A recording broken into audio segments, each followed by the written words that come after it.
15 அம்ச கோரிக்கைகளை வலியுறுத்தி தமிழ்நாடு அரசு நியாய விலைக்கடை பணியாளர்கள் சங்கத்தினர் தொடர் 3 நாட்கள் வேலைநிறுத்த போராட்டத்தில் ஈடுபடப் போவதாக தெரிவித்துள்ளனர். பொது விநியோக திட்டத்திற்கு என தனித்துறை உருவாக்க வேண்டும். டிஎன்சிஎஸ்சி எடைத்தராசும் நியாய விலைக்கடைகளில் உள்ள விற்பனை நிலையத்தையும் இணைத்து சரியான எடையில் அத்தியாவசிய பொருட்களை பொட்டலமாக வழங்கப்பட வேண்டும். ஓய்வு பெற்ற நியாய விலைக்கடை பணியாளர்களுக்கு ஓய்வூதியம் வழங்க வேண்டும் உள்ளிட்ட 15 அம்ச கோரிக்கைகளை வலியுறுத்தி தமிழ்நாடு அரசு நியாய விலைக்கடை பணியாளர்கள் சங்கத்தினர் வருகிற 10ஆம் தேதியன்று மாவட்ட தலைநகரங்களிலும் 11ஆம் தேதியன்று கோட்ட அளவிலும் 12ஆம் தேதியன்று வட்ட அளவிலும் மாநிலம் தழுவிய தொடர் வேலைநிறுத்த போராட்டத்தில் ஈடுபடப் போவதாக தெரிவித்துள்ளனர். பொது திட்டத்திற்கான தனித்துறை கோரிக்கை வச்சு போராட்டத்தில் தனித்துறை அத்தியாவசிய பொருள் அனைத்து பொட்டலமாக வழங்குதல், தாய் மாணவர்கள் பிரச்சனை களையுதல், நாளோட பணியாளருக்கு இளைநிலை ஊதியம், வருங்கால வைப்பு நிதி அலுவலகத்தில் செலுத்துதல், இடையாளர் நியமனம், பணிவரமுறைப்படுத்தாத பணியாளருக்கு வாரிசு வேலை வழங்குதல், அப்புறம் கட்டுப்பாட்டு பொருட்களை கட்டுப்படலாமல் இறக்கவை தவிர்த்து விட்டு அதுக்கு இந்தியர் கேட்டு அந்த பொருளை வழங்குதல் உள்ளிட்ட 15 நிறைவேற்ற வலியுறுத்தி வருகின்ற 10/2/2026 முதல் தொடர் வேலை செய்ய இருக்கின்றோம். அந்த போராட்டத்தினுடைய ஆயத்த கூட்டம் இன்று விழுப்புரம் நடைபெற்றது. விழுப்புரத்தில் கள்ளக்குறிச்சி, விழுப்புரம், திருவண்ணாமலை மாவட்ட நிர்வாகிகள் கலந்து கொண்டனர். கடலூரில் கலந்து கொண்டனர்.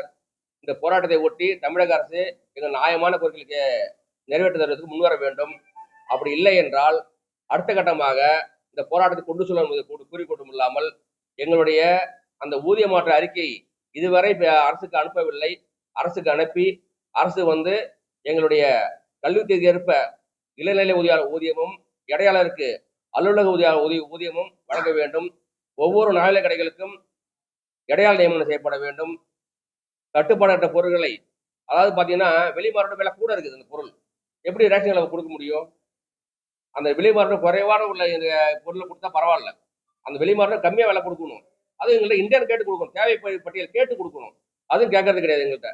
அவங்க பாட்டில் பொருளை இறக்கிட்டு வில்லுன்னு சொல்லிட்டு இருக்காங்க. அதனால அந்த கட்டுப்பாடற்ற பொருளை கட்டுப்பாடோட வழங்க முன்வர வேண்டும். அது மட்டும் இல்லை, பொங்கல் பரிசு வழங்கணும். நாங்கள் ஒரு குடும்ப அட்டைக்கு 50 காசு தரேன்னு சொல்றாங்க. அது 50 ரூபாய் கொடுக்க வேண்டும் அப்படின்னு கேட்டுக்கொள்கிறோம். ஒவ்வொரு நாவல கடைகளுக்கும் கழிப்பு வசதி கட்டி தரப்பட வேண்டும். அது மாதிரி தாய் மாணவர்கள் பிரச்சனைகள் பார்த்தீங்கன்னா காலை 7 to நைட்டு 9 மணி கொடுக்க சொல்றாங்க. அது ஒரு மாதத்தில் இந்த தேதி தான் கொடுக்கணும், ஒரு சுற்றறிக்கை இருக்கணும். ஒரு மாதம் ஒவ்வொரு தேதியை கொடுத்து சொல்றாங்க. அவனு போது அந்த பயனாளிகள் அது வீட்டில் இருக்கிறது கிடையாது. அவங்க ஏதாவது அந்த ஹாஸ்பிட்டலுக்கோ அல்லது உறவினர்கள் சென்றுறாங்க. அப்போ செல்லும் போது இவங்க போய் திரும்பி வர வேண்டியா இருக்குது. அப்படியே இருந்தாலும் அவங்க கைரேகை விடுறது கிடையாது. அவங்க செல்லுக்கு ஓடிபி கொடுக்குன்னு சொல்லி கேட்டிருக்கோம். ஆனால் ஓடிபி அந்த சிஸ்டம் நடைமுறைப்படுத்தவே இல்லை. அதனால லாரி வாடகை என்பது எங்களுக்கு சரியாக வழங்குறது கிடையாது. கார்டுக்கு 40 ரூபா தருவோம், எத்தனை கார்டு போட்டு அத்தனை கார்டு தான் பணம் தரும்னு சொல்றாங்க. அப்போ லாரி வாடகை யார் கொடுக்கறது? அவர் ஊக்கத்தொகை கொடுக்க 200 சொல்லிருக்காங்க. அதையும் எங்க நடைமுறை கொடுக்கவே இல்லை. அதனால இந்த நியாயமான கோரிக்கைலாம் வச்சு வருகின்ற 10/2/2026, 11/2/2026, 12/2/2022 மாவட்ட அளவிலும் கோட்ட அளவிலும் வேலை நிறுத்தம் செய்து ஆர்ப்பாட்டம் நடத்தி இருக்கின்றோம். பெருந்தலாக பணியாளர்கள் சுமார் 20,000 பணியாளர்கள் இந்த போராட்டத்தை கலந்து கொள்வார்கள். தமிழக அரசு போராட்டத்தை கணக்கில் எடுத்துக்கொண்டு எங்கள் நியாயமான கோரிக்கைகளை உடனடியாக நிறைவேற்றி தரும்படி கேட்டுக்கொள்கிறேன். ஜெயச்சந்திர ராஜா, மாநில தலைவர், தமிழ்நாடு அரசு நாடு பணியாளர் சங்கம். மாவட்ட அளவில் நடக்குது சார். அது மாவட்ட